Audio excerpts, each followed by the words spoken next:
a little background on the brand and why you came to market and kind of what your idea of custom beauty is that you're built on.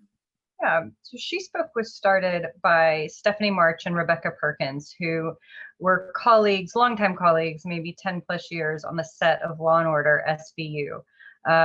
Stephanie sat in the makeup chair because her role was Alex Cabot, and Rebecca was the head of the makeup department.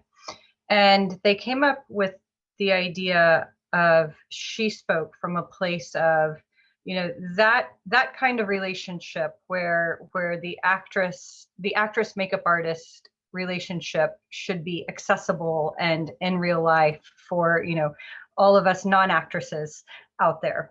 And so that was this notion of scalable, bespoke makeup that puts the consumer, the actual consumer, in the driver's seat versus the other way around was really the big idea.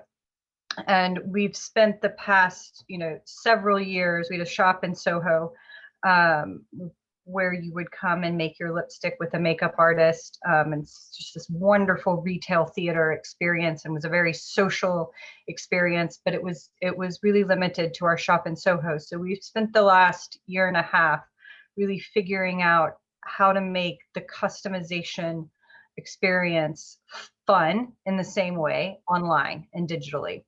And on the back end, we've done that with a partnership with Pantone and a proprietary software that what effectively it does is it allows us to bring customization to scale. And it lets all of our wonderful customers and community create their own lipstick online. That's fantastic. I love this idea. So you told me that your brand's mission is to give beauty your voice. Can you talk about how you are incorporating that into your monthly newsletter and how you curate content marketing, particularly with Lipstick we were talking about just a second ago? Yeah. So give beauty your voice for us means we are bespoke lipstick. We are about celebrating the individual. It is truly all about you, our customer. What that means as a mission statement for us is that we celebrate individuals who really are using their voice to make a positive change in this world. And we do that in various aspects of our brand, one of which is our monthly newsletter, where we curate our monthly newsletters around a certain topic or theme. And then we celebrate individuals that are within our SheSpoke community, and we share their stories. And that's really the gist of our newsletter. This month, our theme is about wellness and rejuvenation and health. And we launch a new lipstick every month. This month's lipstick is Lipstick, and it's sort of a fun play on, the fact that we are all in vaccination mode. And we're featuring this week the director of communications of Moderna.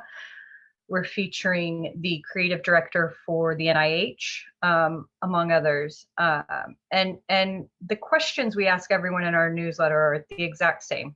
They're a Proust questionnaire for us, so to speak.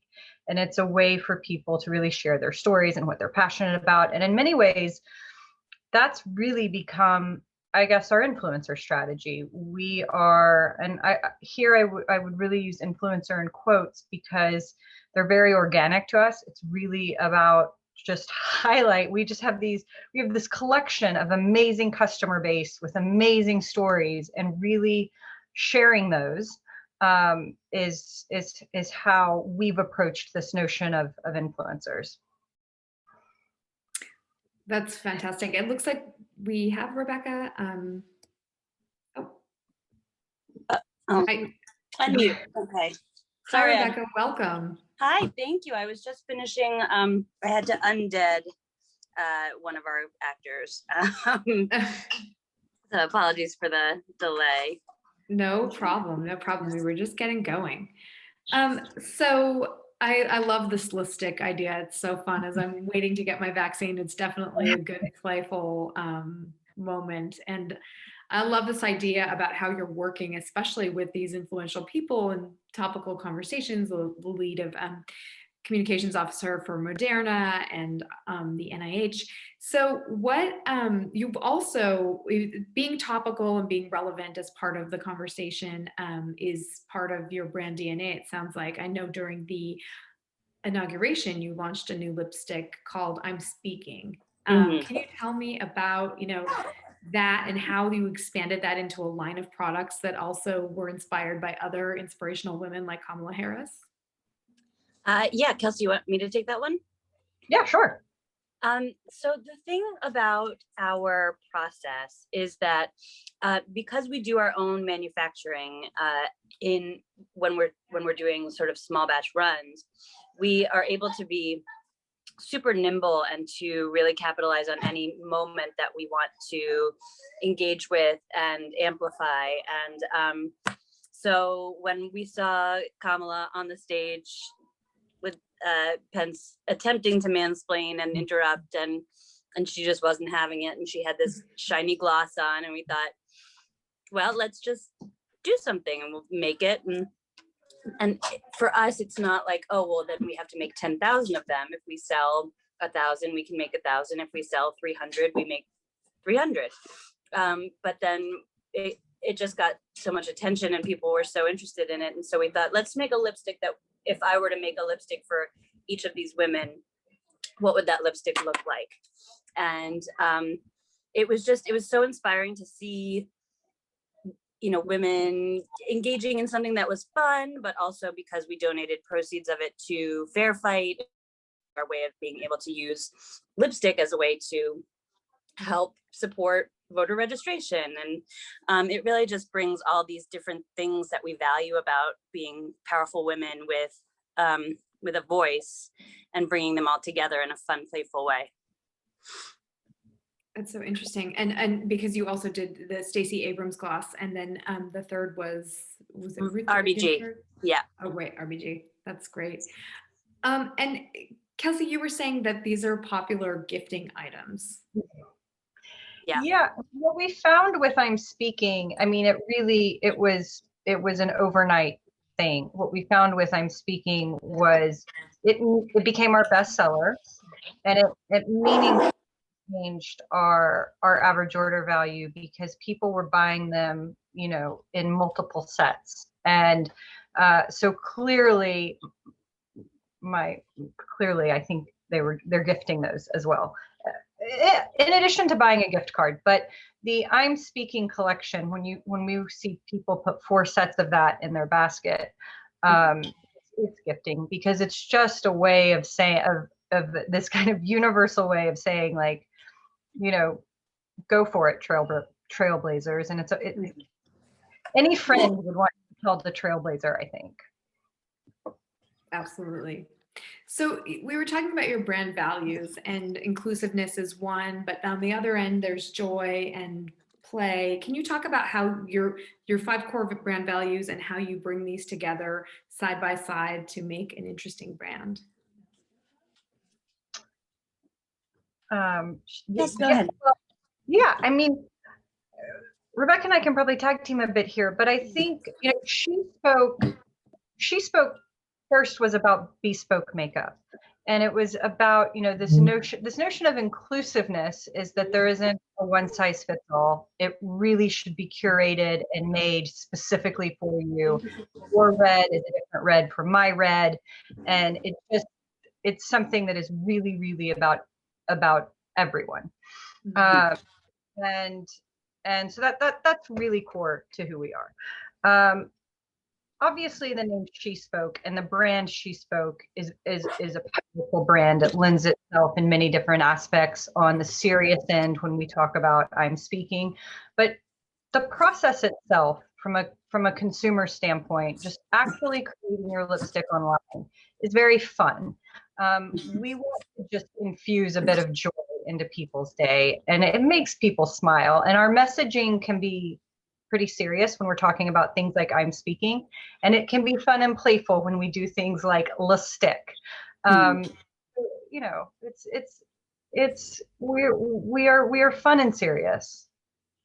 Yeah, I mean, at the end of the day, we're a makeup company, so we don't want to take ourselves too seriously, but there are certain ways, because of the way that we operate, that not only is inclusivity core to what we do, but also sustainability. Like, we're not sitting on a bunch of inventory that's going to go bad if it doesn't sell. We're not, and just the, my background as a makeup artist on set, or I haven't ever really approached it from a sales driven point of view.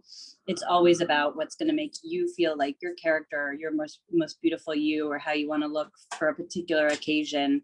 And so that authenticity, I think, comes through when we're not trying to push anything on anybody. It's like, you made it yourself, like you created it, or there's a collection that you really identified with, or as we start to, like, for example, I was on set a couple of weeks ago, and one of the other makeup artists made one of the lipsticks. And so I made it and I sent it to her. And then one of her friends saw it on her Instagram stories and then DM'd us, could she get Jackie's color made? And it was like, just that sort of like collection of, girlfriends that I think is sort of core to our community and our brand.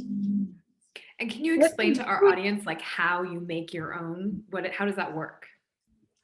So we have, we call it the SheSpeaker, and we had sort of thought about how to do this digitally, but COVID and the pandemic really motivated us, because we had a store in Soho and the lease was up, and it was sort of like, that's not how it's going to be in a post-pandemic world.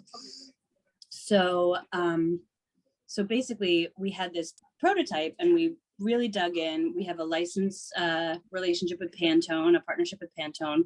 So you go online to the SheSpeaker and you answer a series of questions so that we can get a sense of your undertone, your color preferences. Do you prefer more intense formulas? Do you prefer more sheer formulas? And then we have like a colors Pinterest style board where you can pick some like jumping off colors for yourself as well. And then we take you to the page where then you're given, I think, 5 or 6 different prompts, color prompts that you can use as a jumping off point. And then we have 3 different sliders where you can adjust it warmer to cooler, more muted to more vibrant, lighter and darker. And it's basically turning our website into how I would operate if I was doing this in person. You try it on, or you look at the color and you say, I like it, but it's a little too yellowy. So you adjust it to be cooler until you find your perfect shade. And then you add it to your cart. You decide if you want shimmer, if you want any aroma, and a matching gloss. And it's just completely, we didn't want people to feel adrift or like they were forced to start from like color theory or nervous. So trying to bring like the expert guidance from the artist side into the experience. So interesting. And so how then are you marketing if someone's, buying a particular color and thing? Are you then following up, when you have a new line or you have new things to try and reintroduce them, or a new season, for example, when colors might change? How are you using past purchase behavior to market future purchases? Well, we have a newsletter that is, that's, I think, what Kelsey was describing earlier, where we engage a member of our community to describe herself and also to let people know like what collection is dropping and that sort of thing. So really that's been really powerful. Social media, those are the things that as sort of a bootstrap indie brand, we're really trying to harness. Mm-hmm. But yeah, and I would also add to that, tapping into this notion of how we're using purchasing behavior. It's really powerful data that we have on the back end. And as we continue to get a critical mass, there's a balance. There's kind of an art and science to what we do. But as we get a critical mass and can take a read on what we think, what could inform us, kind of crowdsourcing color, if you will, but what can inform us of maybe a color that we want to do as part of a core collection or a monthly drop, etc. So that's part of it. And then the other part of it, the art part of it, really comes from Rebecca, lipstick is a perfect example to say, let's do a vaccine violet, and this is what it's going to look like, and we're going to put it out there in the world and see how it resonates. That's fascinating. I love that. And obviously you mentioned before the other makeup artists that sharing it on Instagram and then people reaching out to you. So I imagine there's this community aspect to it as well. We're really trying our hardest to put the community at the forefront of what we're building, for sure. Yeah, and that was so much a part of the in-store experience. People would come in with friends or their moms or book it for parties. That the notion of replicating that social experience online has been, I think we've been pretty successful. We launched this at the end of November, so we're 4 months in. Wow. So what is it like to launch a new brand during a global pandemic? It's weird. I've seen Kelsey in person like twice in the past year. It's true. But it's been great. It's been so exciting, and there is a certain element of patience that people have if, like, say there's a shipping delay or something like that. People understand that's because the post office is at half capacity. Sorry, on the streets here. And yeah, but it's been so wonderful to have something inspiring to be working on that doesn't feel risky, or, you know, it's been, well, I'll tell you one thing. The whole time we were designing the front end, like the user experience, I was kind of quietly panicking, sort of keeping it to myself for a little bit, because it was kind of like on me on the back end to make sure that I could make what you make on your screen into an actual product. Mm-hmm. And that involved a lot of software that we had developed a database for, and I just wanted to make sure that I had done the database correctly, and that's sort of not my typical wheelhouse. And so when we made the first like actual test lipstick, like somebody clicked through on the website, showed the bullet, we tied it to our Pantone color, and then I plugged in the formulation software to get and it made the cut, like I mixed it together, you know, we mix it by weight, and it made the color that was on the screen. And I took off running to my mom lives 3 houses down, and I like took off running to her house to show her. I was so excited, and I was like, okay, we did it. It worked. So there was that element to it where it was, you know, a lot of work to if it wasn't going to work on the back end. But it does. Absolutely. I can totally imagine. And so it's interesting that you talk about, you know, your role as a D2C player, you know, when cosmetics are a huge category. How are you trying to disrupt the category and, you know, kind of get attention when you are competing with major L'Oreal's and LVMH and all these other brands that have been around for a long time? One thing I would say is that we're trying to reverse how and why women buy makeup. Why buy a lipstick that was a color decided on in a boardroom or in a lab, probably by some men. And then there's the marketing to sell it to you, and it may or may not be what you want or right for you. So how can we make everything that's in your makeup bag specific for you? And to that end, you know, we're developing complexion. You know, there's other things that we would like to do. But the other thing about how we operate, as opposed to those giant conglomerates, is we are very nimble. And because we can do one of a color, or we can do 2,000 of a color in 2 weeks, we're able to, like we were talking about, like speak to a moment really quickly and really nimbly in a way that I think those big cruise ships really can't. Yeah, steer the ship. it's truly, you know, lipstick on demand, and it's customization at scale. And that's what the technology enables us to do. We are a D2C business. You know, we believe passionately in the online model, but we also very much believe, and this goes back to customization at scale.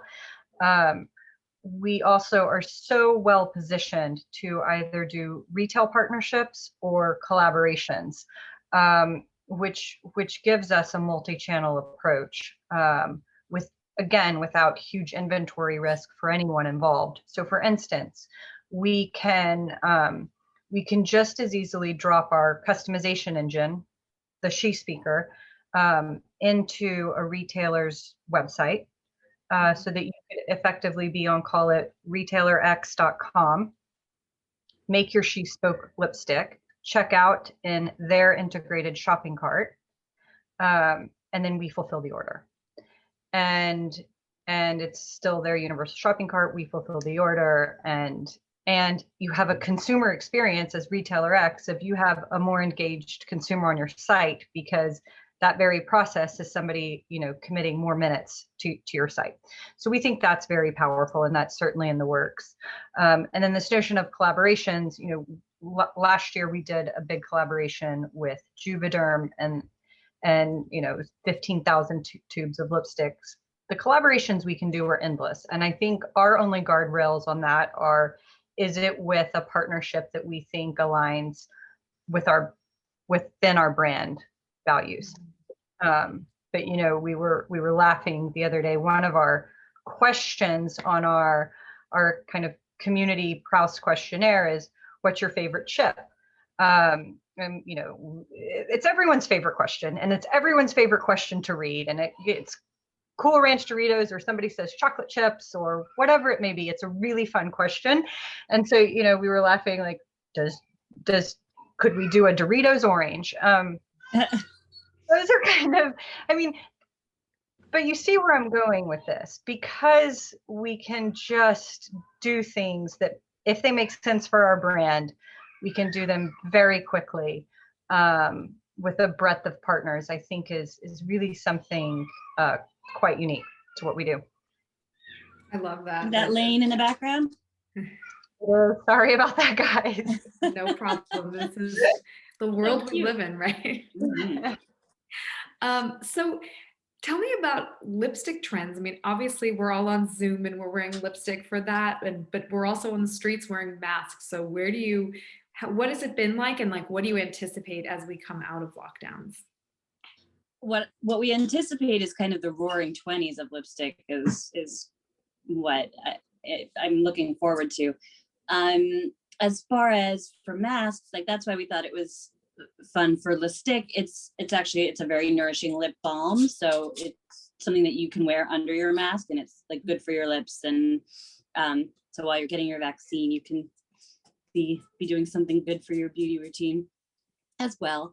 But the thing with trends, I'm kind of terrible about this, because I'm sort of like, whatever you want. Like, you want to wear red lipstick in the dead of summer? Like, great. You want to wear there was a trend I just saw recently that for spring, it's like a dark reds and stuff like that. And I was like, okay, you know, why can't you wear dark reds whenever you want? Oh, I took one already. You don't need to go? Sorry. Nope. Sorry, guys. Do you mind? So active set here. So, but yeah, as far as trends, yeah, I don't know, Kelsey. I'm terrible with trends. But people are still buying lipstick. Oh yeah. Rebecca, because it is this element of beautytainment, you know, it's escapism as beauty. It's not dressing up for a boy. It's like, ooh, this is fun. I created it myself. So I think, and as sort of curation as the new luxury, and curation and customization as, I see that as a major trend going forward. Absolutely. So tell me about, you switched, you used to have a retail store. What Mhm. outlook do you have for retail and you know, merged to e-commerce? So how do you see that moving forward with, will you open another store? Does retail still play have an important role, or are we just into the world of e-commerce, and particularly with something like cosmetics? Because I think of the traditional makeup counter experience. Well, that's obviously not going to be the same in a post-COVID world, but what are you guys thinking in terms of this cross-channel connection between retail and your online selling? So I passionately believe um, in a combination of channels, whether it is retail, whether it is wholesale, whether it is online. And obviously, we have been living in a very, very different 12 months that will change things going forward. But human behavior hasn't really changed, and maybe we spend a bit more of our a bit more time online versus what we were doing pre-COVID. But human nature, we like to be together, we like to be physically together, we like to touch and feel product, and we like to experience really exciting, well done retail environments. That hasn't changed for truly thousands of years, dating back to the bazaars. I believe, just like when the Roaring '20s come back, retail will have a very important moment, and retail that is executed right and is about entertainment is you know, it will come back. It will come back. How consumers transact, and this was shifting pre-COVID, and of course, this is nothing new. COVID, the digital experience, but how things got accelerated because of COVID. The consumer doesn't think in terms of channels; they think in terms of access, and they want to be able to access great product, whether it is discovering it in store, discovering it online, buying it in store, vice versa, or finding it in a multi-brand physical site. So I think it's really about, you know, if we've learned probably anything from COVID, well, many things from COVID actually, but this notion of really having diversification, and that comes down to channel diversification as well. It's important. Yeah, absolutely. That makes so much sense. What is it like to try on the lipsticks as you're talking about this? I'm imagining the retail environment, and then do you have some kind of app or AI way of looking at it when you're on the site and shopping? What does that look like? So currently the AI is just good enough to be off-putting. You know, it's not, I don't know if you've seen any of the other brands that do it at the stores, and it doesn't currently deliver a good enough representation that we wanted to incorporate that currently. Mm-hmm. Certainly it's the sort of thing where, you know, in 6 months it could be a completely different game, and then we can just kind of throw it on there. The one or two people that we've gotten since November, I think I've remade 3 lipsticks total, where it was like, it wasn't that they didn't get what they expected. It was just once they got it, they were like, I wish it was a little bit more X.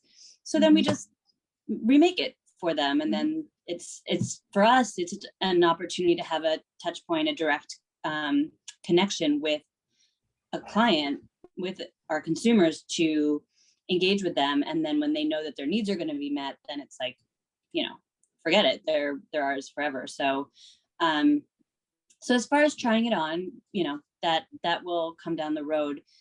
When we do them in person, the process is inherently sanitary and sterile. So you are trying things on with like a disposable applicator, and then throwing that away and stuff like that. And that's definitely really fun because they can see, we call it a color journey. You know, you can see where you're starting and where you end up, and it's wild to see how wide that journey can be. But yeah, we definitely are looking for that as soon as it becomes higher quality.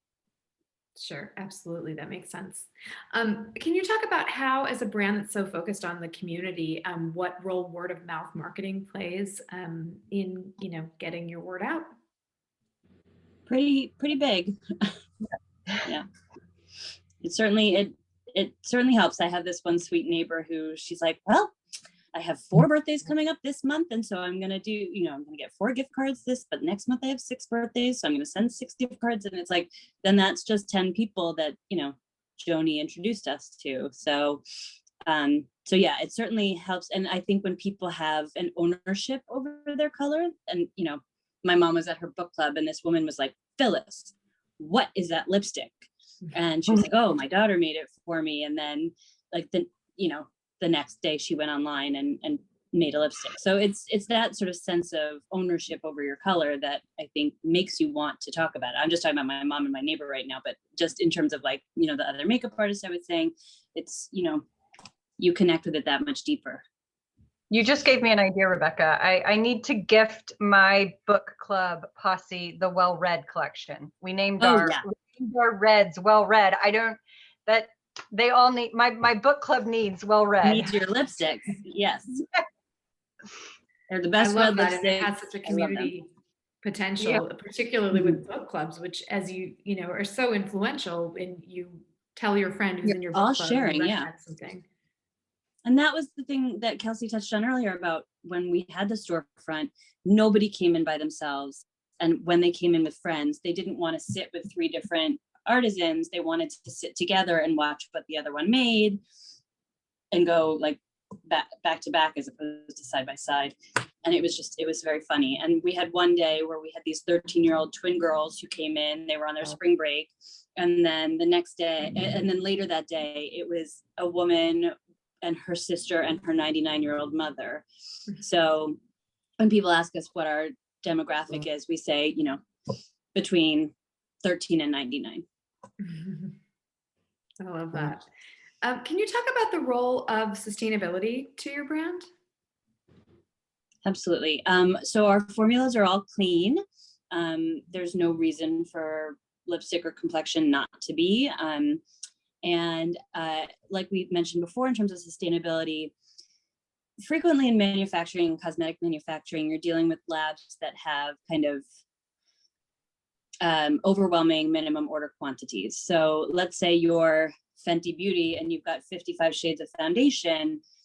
If you've got, thousands of distribution retailers, then doing a 50,000 run per shade is, and then to send it all over the country, there's going to be a lot of those 55 shades that just get tossed in the landfill when they're not sold after a couple of years. So for us, because all of our manufacturing is sort of done a la minute, nothing goes to waste. And our packaging is very minimal.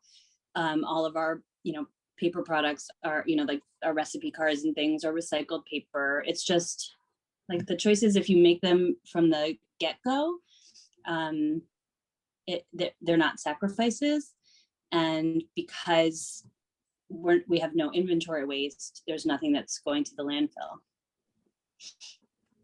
That's fantastic. So it's just built on this notion of building products without having this overflow that you have to throw away. Yeah. However, if we have a collaboration and we do a pre-sale of it and we find out that we've sold 5,000, then we make 5,000, but then it's already kind of accounted for. Mm-hmm. And we're always happy if somebody wants to send us back their tube to refill that tube. But that's great. Well, hi everyone. Sorry to cut you all off. Hi, I'm back. No, I think that I was just, listening to what you were saying, Rebecca, about, sustainability and environment when it comes to different beauty products and brands. And that's actually something I've been seeing a lot more on social media. It's kind of my friends or just influencers posting unnecessary packaging that they receive. Like, why is this one tube wrapped up in like 10 pieces of tissue paper? Bag of sequins. Yeah. Exactly. So it's funny you say that, because I definitely have been seeing that more and more. I think maybe as brands try to compensate for, not being able to be in person right now. I don't know, maybe the at-home experience is part of that. Sorry, I didn't mean to cut you all off. I don't know if there's anything you want to say to kind of close out, but I really, really enjoyed your session. Thank Thank you. you for Sorry I was late. That this is we love talking about it. So thank you for having us. And I was saying when Kelsey joined before that I had been checking out your website and I saw the new lipstick product. So I will be purchasing that this week. Okay, great. And I hope you wear it and take a picture while you're getting your I vaccine. definitely will. Definitely. Well, thank you both, Kelsey and Rebecca, for joining us and speaking about SheSpoke. It's really great to hear kind of the origin